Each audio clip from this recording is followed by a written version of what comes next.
very happy to be here with you.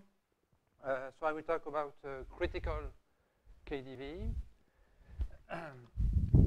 So critical here means L2 critical.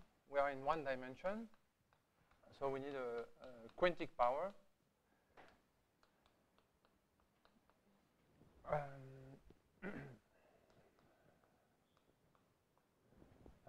So I'm going to consider the H1 theory. So I take initial data in H1. And I first recall that Koenig, Ponce, and Vega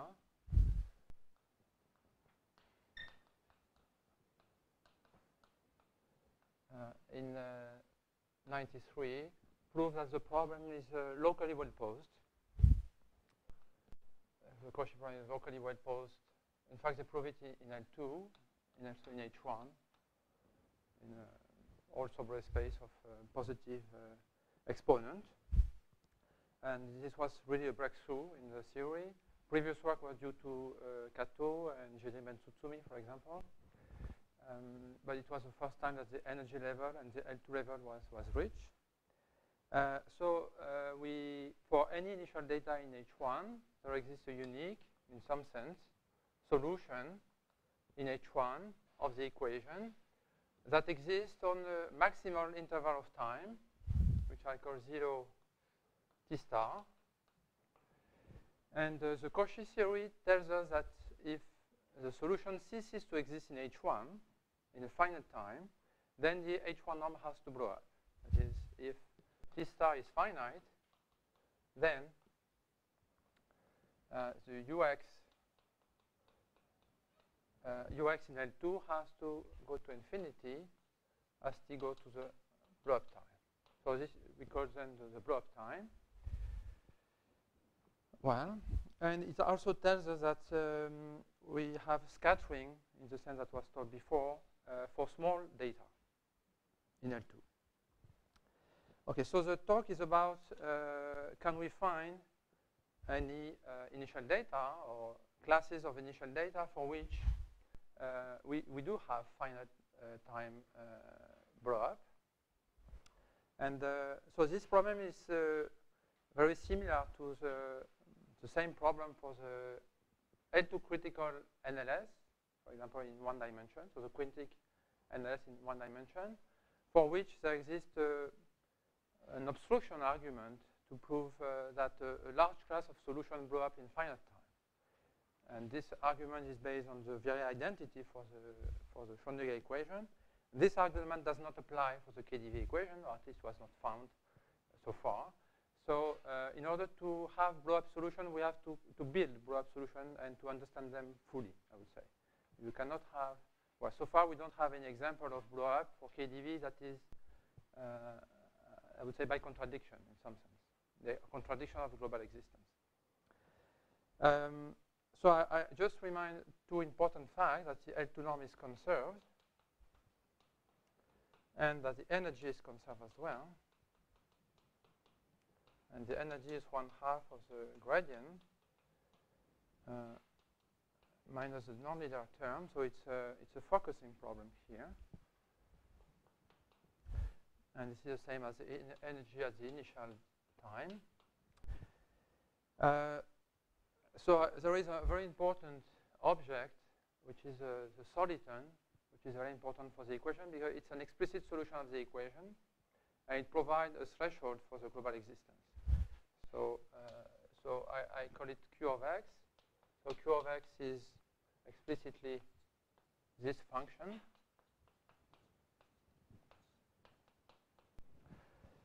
And it solves this simple equation.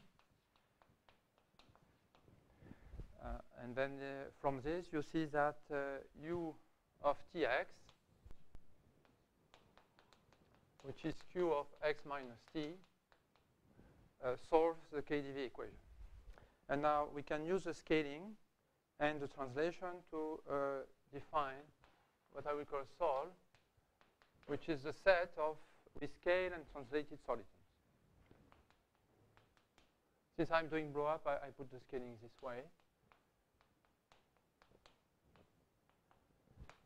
So lambda naught is positive. X is a constant. So this is Soliton family. Of course, I can have a family of solution of the evolution equation. So what is so important about Soliton first is that we have the well-known Gagliardo-Nyaring inequality, which is due to Michael Weinstein, who proved that the integral of V6 is bounded by the gradient of V square times this. So this is and this is optimal constant. It is reached for the Soliton. And using this, we can bound the energy. We have this. So I apply this inequality to this term, and we find easily that inequality okay, and then if so, sorry, yes, only here. Yeah. Thank you. So if the initial mass, well, you know, the mass is conserved. If the initial mass is treated less than this, the energy contains a negative part, but it is controlled by the positive part. So the conservation of energy will bound the gradient, and then the solution cannot blow up, so it cannot cease to exist in finite time. Okay, this is a very well-known fact. So this implies global well-posedness. So the question is, can we, is it the real actual threshold for the global existence? So now I will devote my talk to blow up essentially, but also to try to understand the dynamics of the equation around this Soliton. Not only the blow up dynamics, but somehow to give a complete picture of the global dynamics. So I have results from, so we started to work on this with Frank Merle 15 years ago, and then we continued later with Pierre Raphael, and then we have a recent result with Nakanishi as well. So I will write the name and then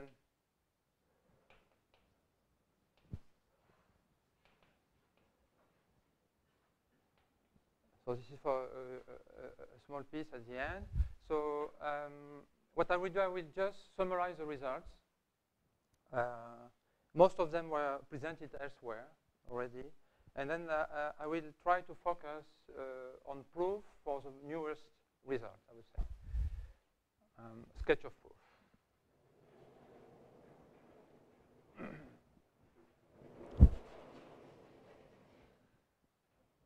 So the first result that I state,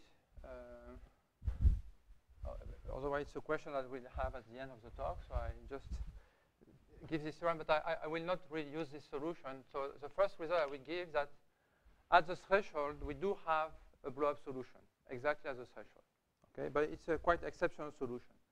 So there exists one and only one solution, I call it S of t, of the KdV equation that blows up in finite time. So yes.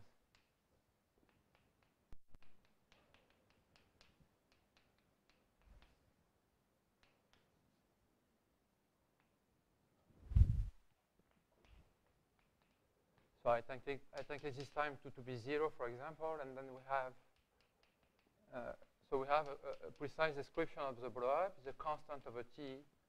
So if I assume the blow-up is at t is equal to 0, I can make the blow-up anywhere I want. So when I say unique, it's unique, of course, up to all the invariants of the equation, scaling, translation.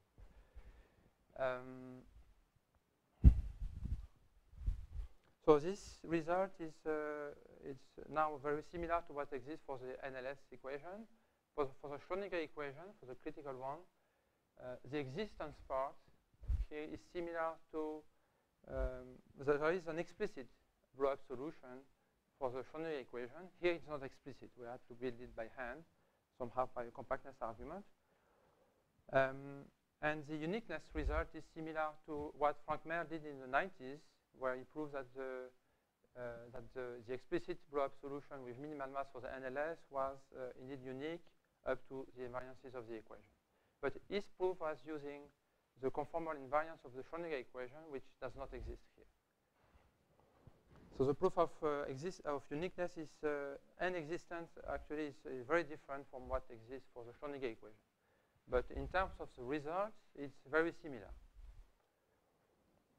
I have to mention that several other results of existence of minimal mass solution exist now without the invariance, without the pseudo-conformal symmetry. For example, there is a result by Raphael and Schefter on the Schrödinger equation with a potential in front of it that breaks the scaling, and they still were able to prove existence and uniqueness of a minimal mass solution in that case. Okay, now I will continue now with mass slightly above the scaling, and also trying to understand a whole neighborhood of the Soliton. So, but to understand a neighborhood of the Soliton, I have to change the topology. I cannot stay in H1, and this I will prove it later. If you stay in H1, of course you can build a lot of things. You can construct a lot of special solutions, but you cannot classify. I mean, so far we are not able to classify, I would say, the whole picture. So to have a simple classification, I introduce a set, which is going to be a set of initial data I want to consider. So, so they are close to Q in H1. So alpha naught is going to be small. And they satisfy a decay condition, which I write under this form. So this is less than 1, for example. So this one has no special meaning. This 10 also does not have any special meaning. We need something big enough, and 10 was enough in our proof. We don't claim at all it is optimal. So, so this will be my set of initial data for part of the result. And then to state result, also I need a tube around the Soliton. In fact, a tube around the family of Soliton. And this is going to be U in H1 that are close to the family of Soliton by alpha star in L2.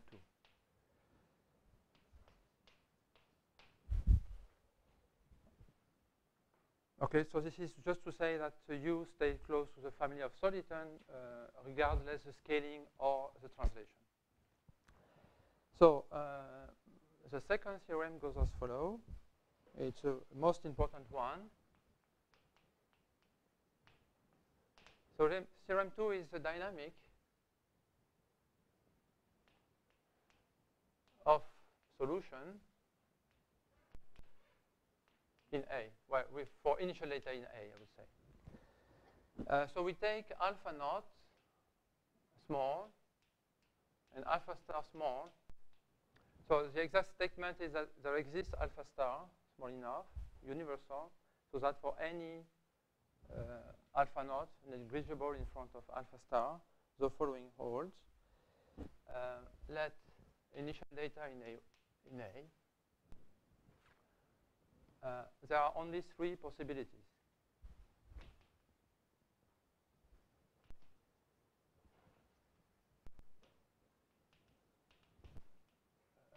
So the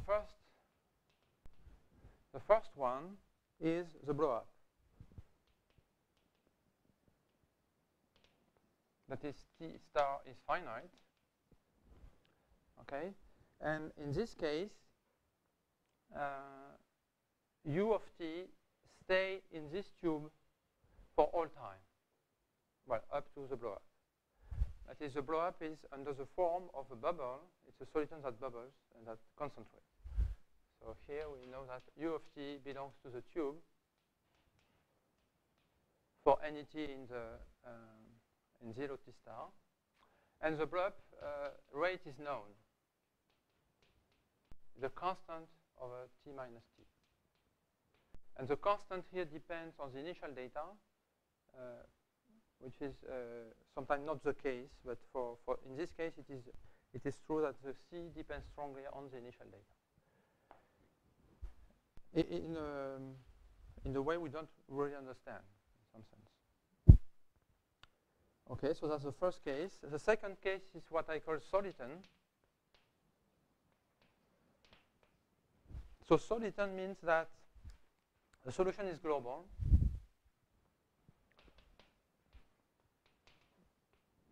And it will select a final soliton to go to, but it's a fixed soliton.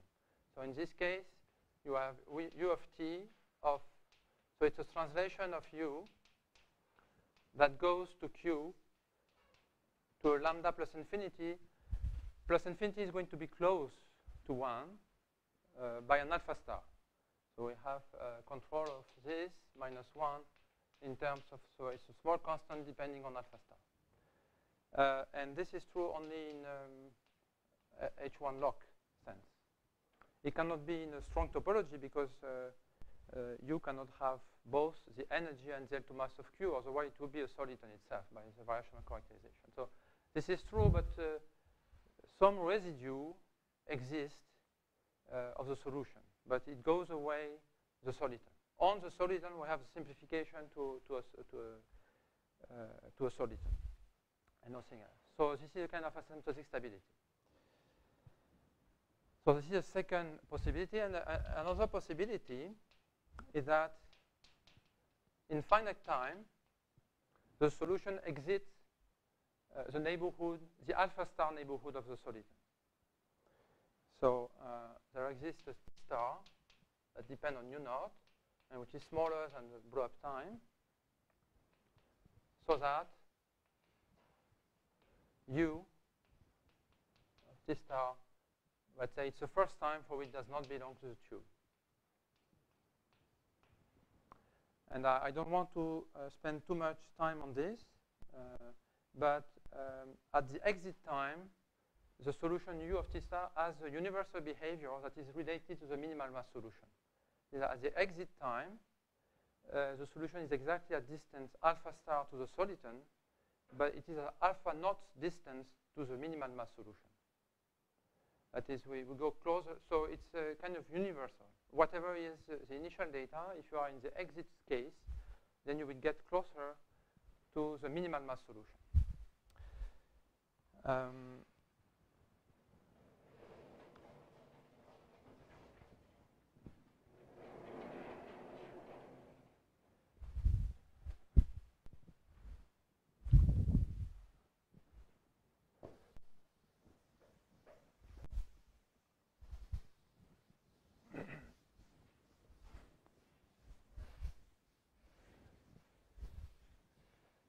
So now, of course, we want to understand a bit better the form or the topology of these sets. We have 3 sets, but what about them?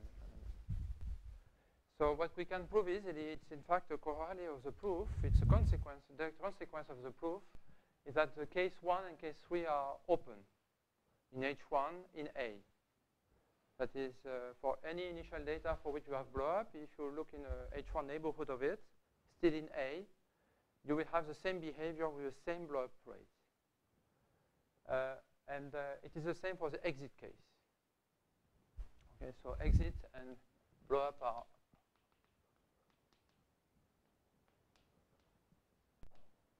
open. Okay, and now we have so a new result with this is a result with Kenji Nakanishi. We say that the Soliton case is a codimension 1 Lipschitz manifold. Okay. Soliton.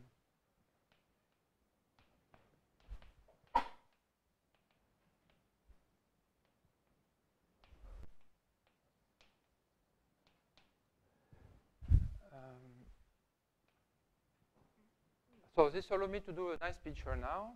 And of course, this manifold will separate the blow-up case and the exit case.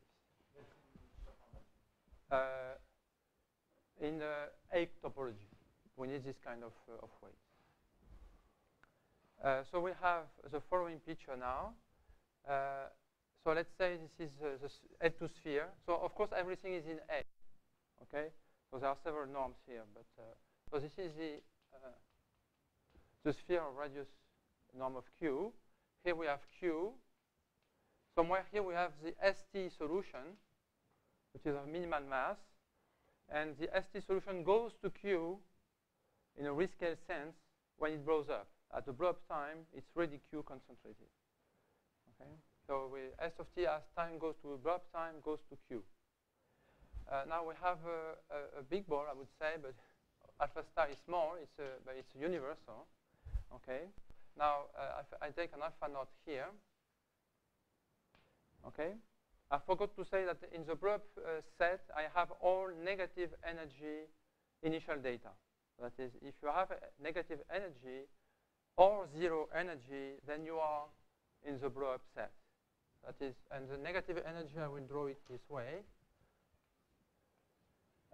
So since we have blowup also for the zero energy, we have blowup of some solution with positive energy, of course, because it's an open set.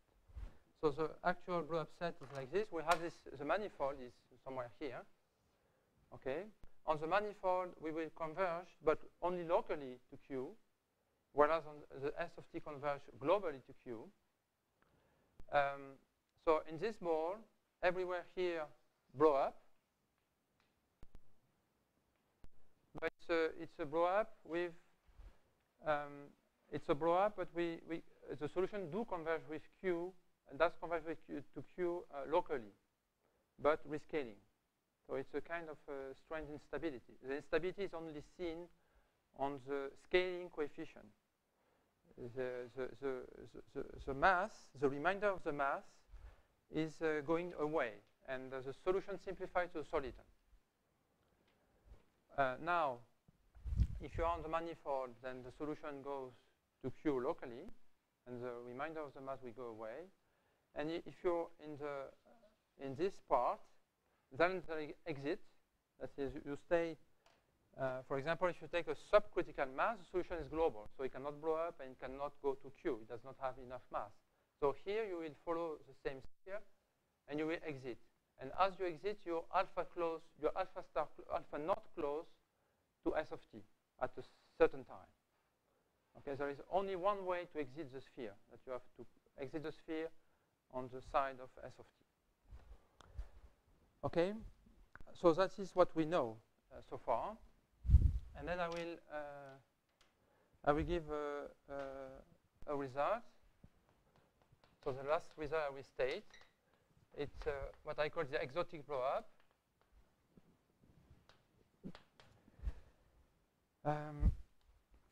So I state only one result, which is an example. So for any eta bigger than 11/13, the point is it's less than 1. It's interesting. I will tell you why. There exist solutions to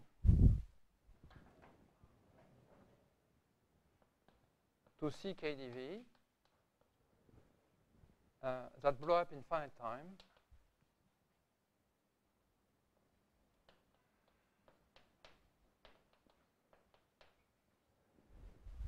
with a blow-up rate 1 over t star minus t to the eta. So we can choose a blow-up, anything between 11/13 up to infinity, and arbitrarily close to Q.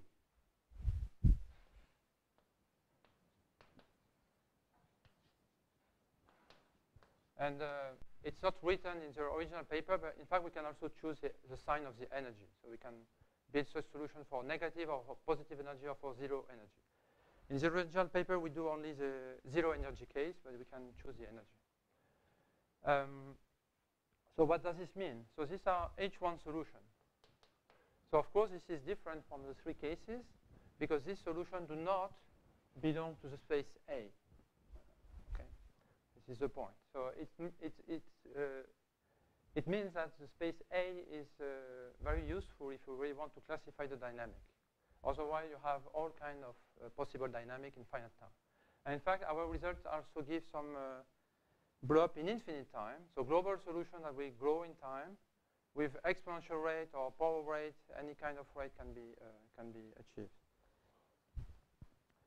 Okay, so my goal is to give some ideas of the general strategy for theorem 2 rather quickly, and then if I should then be able to give ideas on theorem 4 and theorem 3. That is, give idea on the exotic blowup and on the manifold.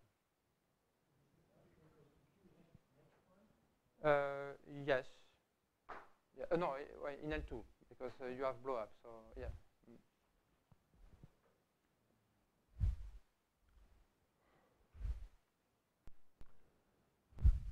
Okay.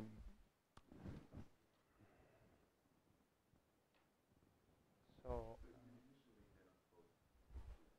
not necessarily. I don't know what you mean by initial data, but if you're close enough to the blowup time, then you're arbitrarily close in L2 to Q. So their profile is Q. Initial data does not mean much. There is only the. If you rescale, then there are H1 close to Q.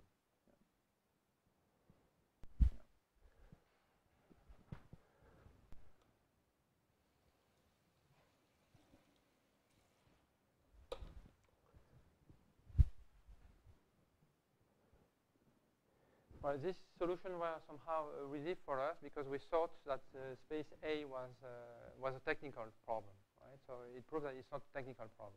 If you have solutions that are not well decaying in space, you may very well have any kind of blowup.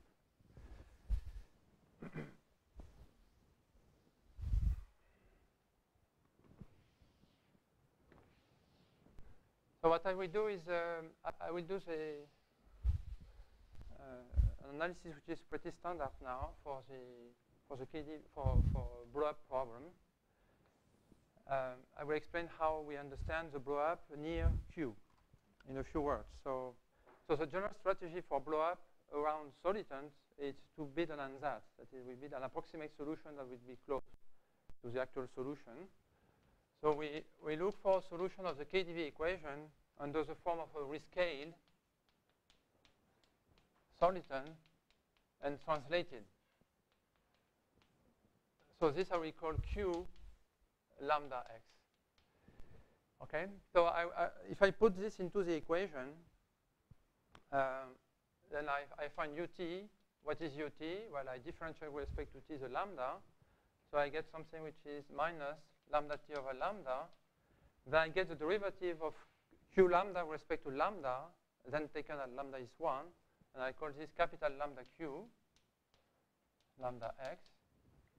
Okay, this is the derivative of this function when I differentiate the lambda. Then I have the same thing when I differentiate the x. And here I have q prime, okay, because x is inside lambda x. Of course, capital lambda q is q over 2 plus x qx. Okay. So this is time derivative. Okay, now I do the x derivative 3 times. So I have 3 lambdas, so I get something like this.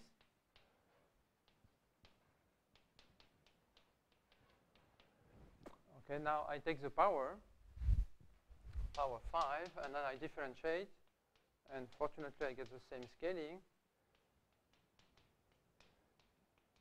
Okay?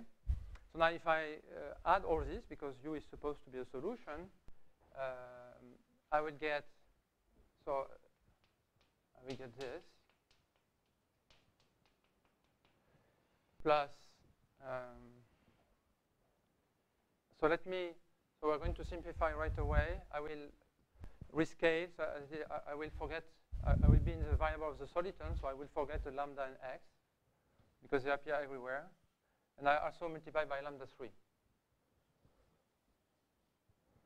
So I get simplification in this way, the square, because I have lambda here. Then I have this. I have a derivative that I keep. I have this. And then I have this term. Prime lambda x. Okay?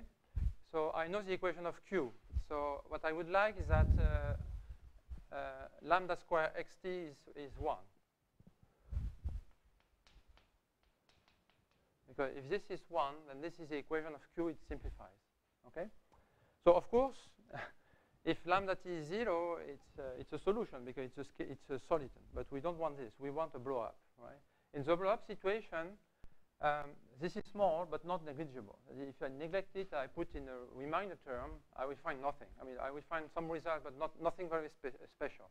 Nothing so precise as this theorem. So we want to understand this term, right? So we call it, so the general, so the standard notation for this now is B. So I call this B of T, this is a notation, right? And what I try to do, I try to improve my ansatz, my original ansatz. I try to improve it, making it dependent on B. So I call it QB. So QB is not quite Q now.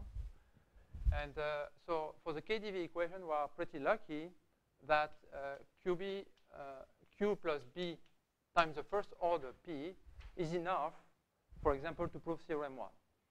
But in fact, if you wish, you can expand it and have a better approximation if you really want it.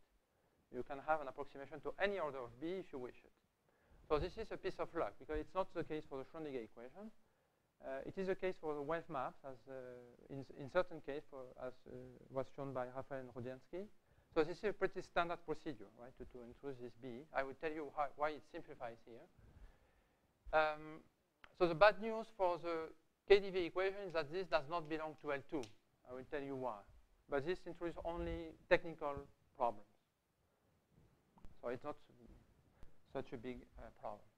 So if I introduce this new QB, so everywhere I will have B. Of course, the B is going to depend on time.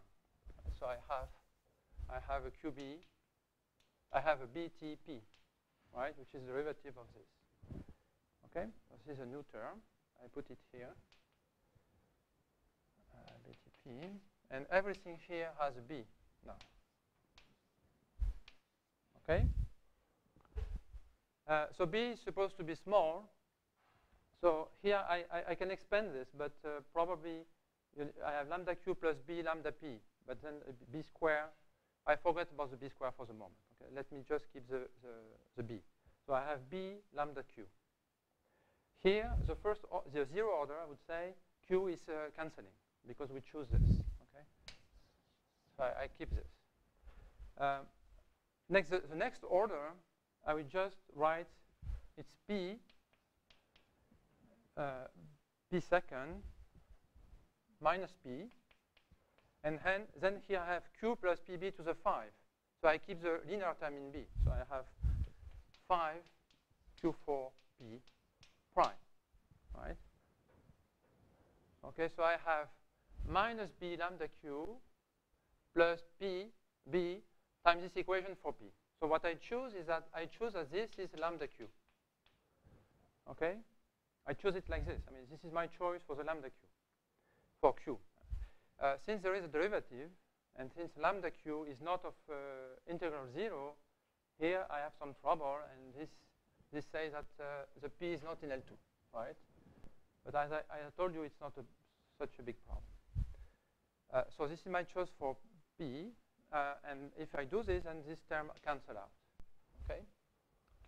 So the B order canceled. So it's a better approximation, and it makes a lot of difference. And then I also have, if I do a bit better, I have no time to do it, but if I do it a bit better, here I forgot lambda square, I guess, or cube, I don't remember. But if we do a better analysis, we find lambda square BT plus 2B square is 0, which is my third equation. So I have three equations. I have B is equal to lambda T lambda square. I have this equation, which is when I look at the second order in B here, which is not, it's a very easy computation. I just write the square, the B square. And then I have this equation. So I have three parameters, three equations, and they are very simple to solve.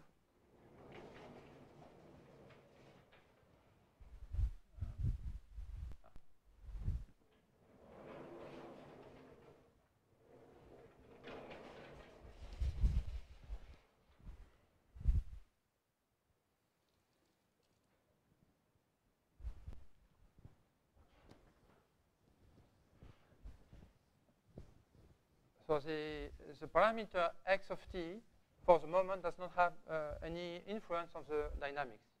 Just that we well, it matters for the position of the soliton, but not on the rescaling, not on the blowup itself.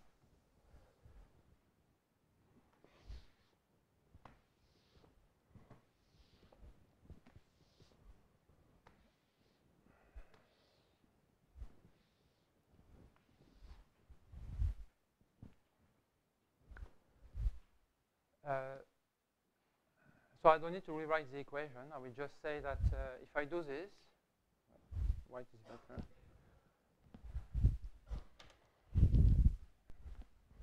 So the good quantity is the following: is b over lambda square. If I time differentiate b over lambda square, I find bt over lambda square plus minus 2 lambda t over lambda, etc. And I use the equation where only these two equations, and this is because of the 2 here. It's very important, the constant. This we find 0. Okay, and this, in fact, is very easy to understand if you go back to the energy, because in fact this is related to the energy of QB. So the energy of QB, this is a simple computation. This is the energy of Q minus P PQ. PQ is a constant. Okay. Now, if I rescale, right? Oh yes, of course. I'm sorry. What do you mean by not bounded? Well, in fact, P is in H1. Its derivative is fine. But it's not a problem. Even so, I do have a square here. Otherwise, I have a less. It's 2 to the p. Yes. Well, in fact, what we do is we cut off, and this time also is a square. But in fact, if we write the same thing for the L2 norm, you're completely right. It's not even. It's not a power 2, but it's a power which is bigger than 1. So it's good. So when we put lambda here, oh, and I forgot to say this is 0. The energy of Q is 0. So here we divide by lambda square. So this law that we see here, it just we just remember the energy in some sense, right? But I will tell you why I don't see this way, because this is a very particular picture. What happened actually that this cannot be a solution because you always have an error term in this computation, right? And also you don't only want to study solutions that have such specific initial data as QB, right? So in practice, you want to understand all solutions. So you have to decompose QB of T, but you want to add some error term that I call epsilon with scale, right? And when we do this, we actually have 3 parameters that are needed to understand the dynamics, but we can slightly adjust the parameters so that epsilon satisfies 3 orthogonality conditions. And this is very important to kill bad direction in the way we control the epsilon later on. So if I just write, so I just say that U is a solution, I put everything into the equation. So for QB, everything happens as here. Okay, and what is not 0, like the cube or some term like that, appear in the equation of epsilon as an error term. So epsilon will satisfy a linearized equation, well, a fully linearized equation. We still have the nonlinearity in epsilon as well, but epsilon is going to be small. And then we have an error term for the equation of epsilon, which is due to the fact that QB is not exactly a solution, and we had to cut off, and so the cutoff also induced some error term, etc. So, but we have an equation for epsilon which is pretty nice. It looks like the Airy equation with a potential which is Q4. And what we can do is we can do a kind of asymptotic analysis for this epsilon, which is similar to what we did for asymptotic stability of the Soliton in a subcritical case. And even if we are in a blow-up situation, or if we are in a defocusing situation, like in the exit case, or in the Soliton situation, or in the 3 situation, we are able to to control the epsilon. Okay, so I will state a small result like this. So let me just finish the argument here. We have b over lambda square, then which is a constant, right? And this is the same as lambda t, because b is lambda square lambda t. So lambda t is constant. So if L naught is negative, lambda is a positive parameter, so it will go to 0 in finite time. So this is a blow-up. And if you integrate back to the blow-up, we get lambda t is L naught t minus t. And since lambda is 1 over the H1 norm of u, we get the blow-up rate. So it's written here. If we have lambda naught is 0, it means that the scaling does not move. This is a Soliton situation. Soliton stays still. And if lambda naught is positive, the lambda increases, and this means defocusing. That is, the lambda is, the Soliton is flattening.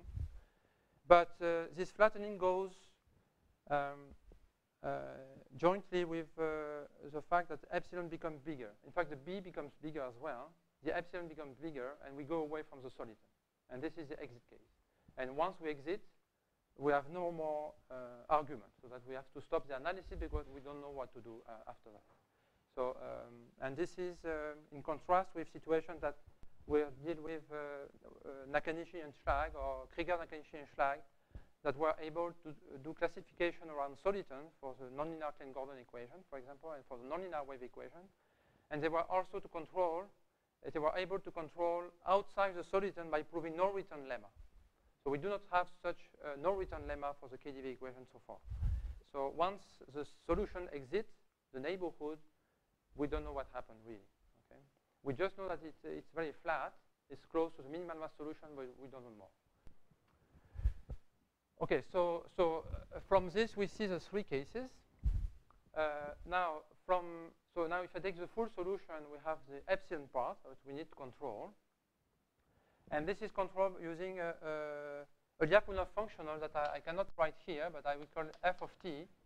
And the Lyapunov functional is, let's say, it will be controlled above and below by H1 norm of epsilon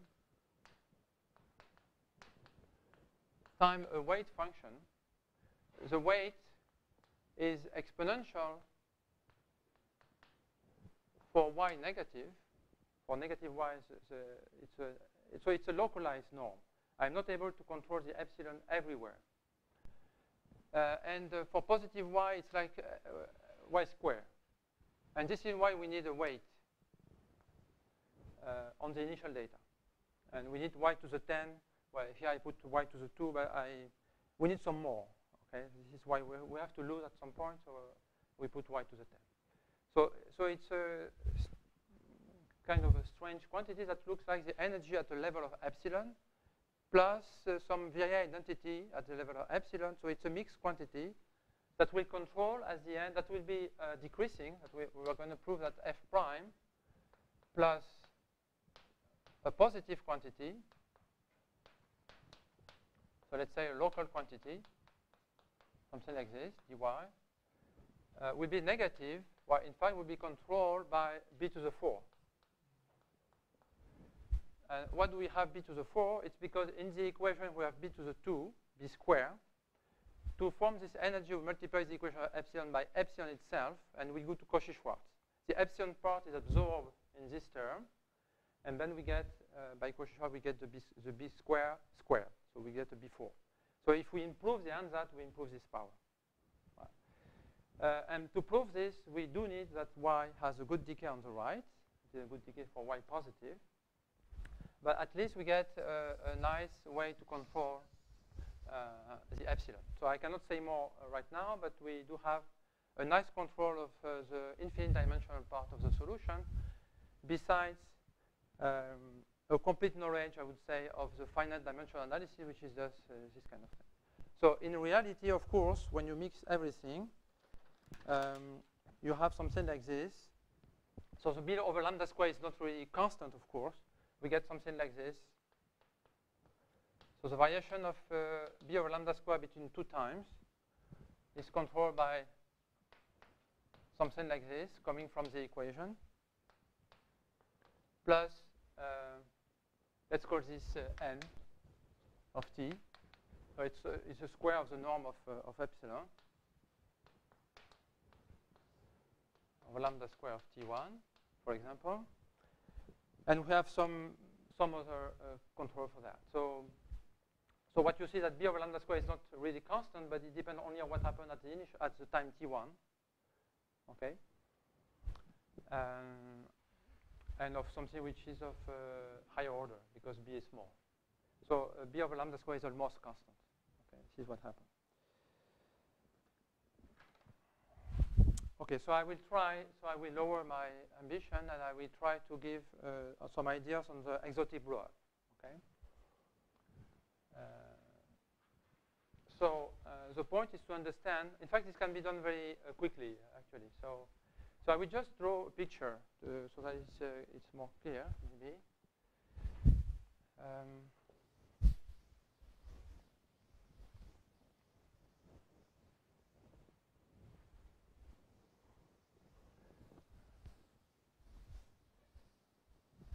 So a point that I didn't mention so far is the x of t. You see the equation of x of t.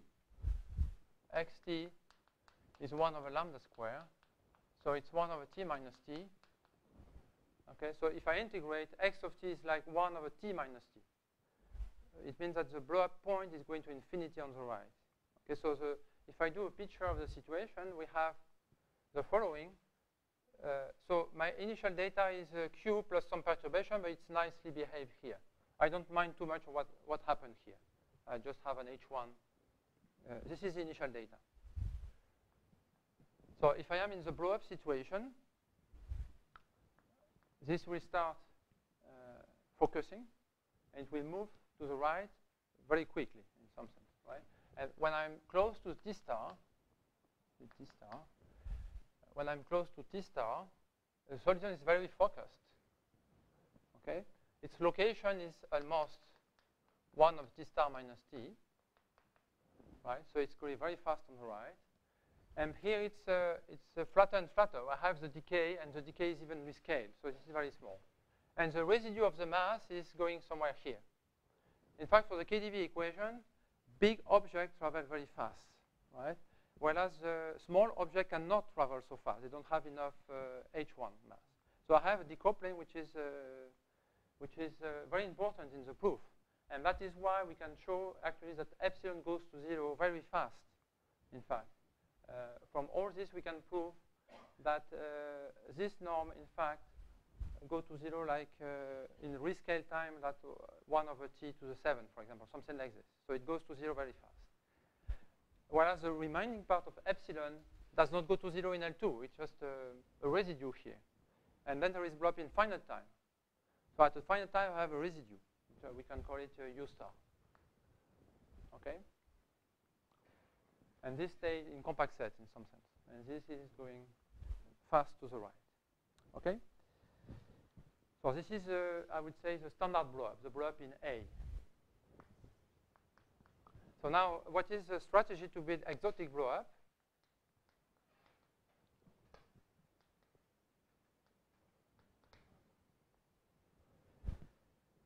So for the exotic blowup, what I will do is that I will do the same strategy, but on the background, on the bad tail. So I put a tail, an explicit one, a power of x, which is in L2, which is in H1, sorry. I will put the Soliton on the top of it, and I will expect that the interaction between the Soliton and the tail will change the dynamics.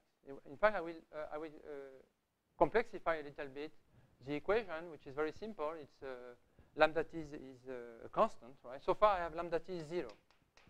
Okay, so that's a very simple equation, right?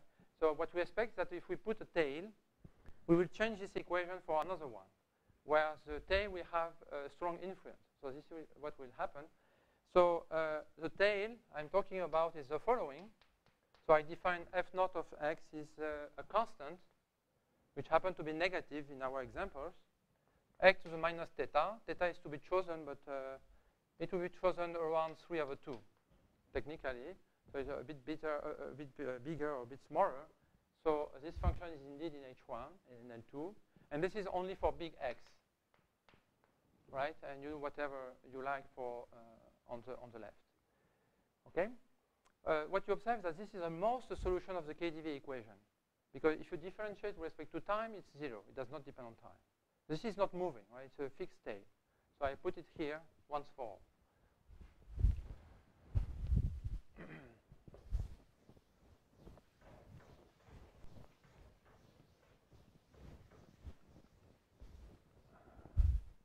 So I put a tail like this.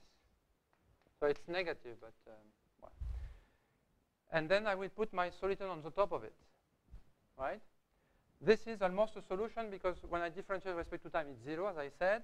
When I differentiate with respect to x 3 times, of course, it's much smaller because x is large. When I take power 5, also it's much smaller. So all this is negligible, right? So I can do as if f0 was a solution. So I do the following. I consider a solution which is u of tx. I do the same trick as before. I say it's qb plus epsilon rescale. And I add this. Right? This is a solution. Right? This I expect to be a solution, but so the equation of epsilon will be the same as before, except that in the nonlinear power, in the nonlinearity, I will have interaction between f0 and these guys. And of course, the bigger one, this is small because I have a large x. So the bigger one will be the q to the 4 times this power 1 here. This is the biggest interaction I can imagine. Okay? Okay, this is the only interaction I have to take into account. So what we do, we write the equation for epsilon, and we do as before, and we add a term like this. We add a term in the equation. But the simplest way to see it is to do the energy conservation. So what happened for the energy of this? So I told you before that the energy of QB, lambda, was B over lambda square, up to a constant. Right? So I do the same. But now I have to consider that I don't have the energy of QB itself, but QB plus F0. And in the energy, when I look at the gradient, it's a derivative, so it's a lower order. So what is the main term, as I said, is in the energy, it's a Q to the 5 times F0. So in the energy, what I get is so a constant B over lambda square. And then I get what is going to be important is the Q lambda 5 F0. And this guy is moving. This guy is not moving. Since this is focusing, right, this is what I expect at least, this value here is almost 1 over xt of theta. So it's a value at the point where Q is located because the Q is focusing. So F0 is almost constant. And this is, so a simple computation shows that this is 1 over lambda square, but I miss a power here to be 1 over lambda square. So I have a lambda 1/2 times then Q4, and then everything is divided by xt over theta. Okay, so what I get is a different relation, which is lambda t plus lambda to minus 3 over 2 over x of t to the theta. And this is constant. If I look for negative 0 energy, let's say, I will find that this is 0. So it's a different relation, right? And we happen to have explicit solution. Remember that x prime is 1 over lambda square. So it's easy to take 1 lambda to make a derivative of lambda, right? So we can very easily solve this equation. And we find solutions which are different from the one we had before. We find solution like this, for example.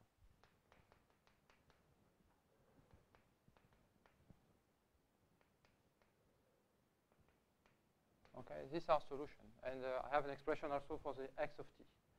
And if you take theta to be 3 over 2, we find again t minus t. But if we take theta to be less than 3 over 2, we find a blowup which is quicker than 1 over t.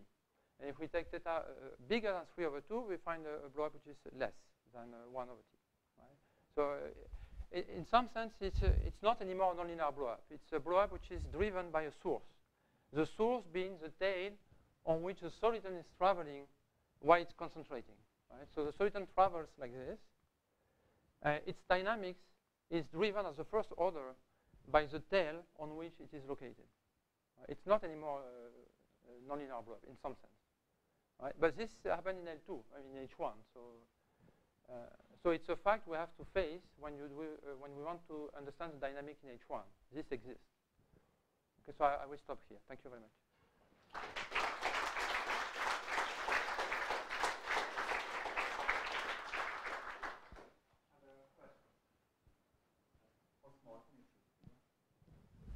We cannot do,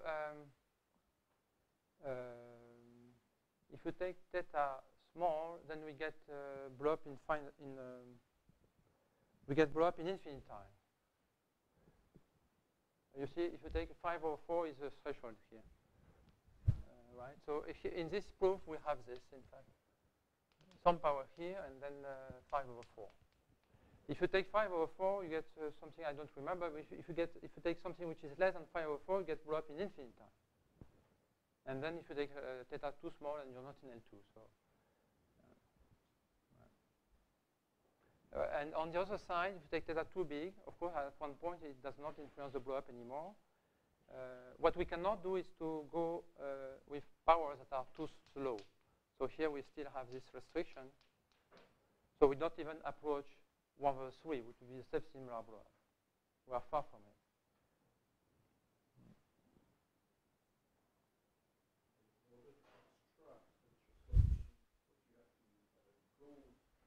Yeah.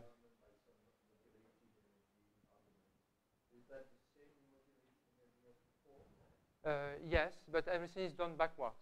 That is, we take a final data close to the blow up time. We take epsilon to be 0 as this final data. We make the evolution. Everything is a set of estimates we have. So at a given time fixed, we have all nice estimates. We pass to the limit this time, and by weak continuity of the flow, then we get a solution which blows up with this estimate for up to the blow up time. So it's a compactness argument again. It's very similar to what we did for the minimal mass solution. So, but we could imagine to do the for all guys in A. Why not? With a tail. This was not done, but why not? Maybe it's not so interesting, but it could be done.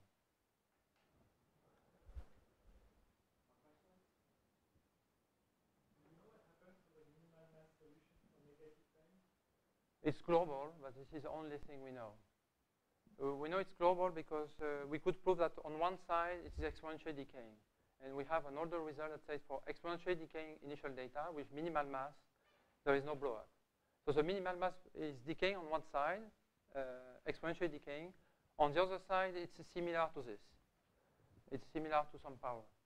So it's a very asymmetric solution, which probably says that it cannot be explicit as for the Schrödinger equation. So we don't quite know what happened for backwards. So what we expect is it scatters, but nobody knows how to prove this, I guess.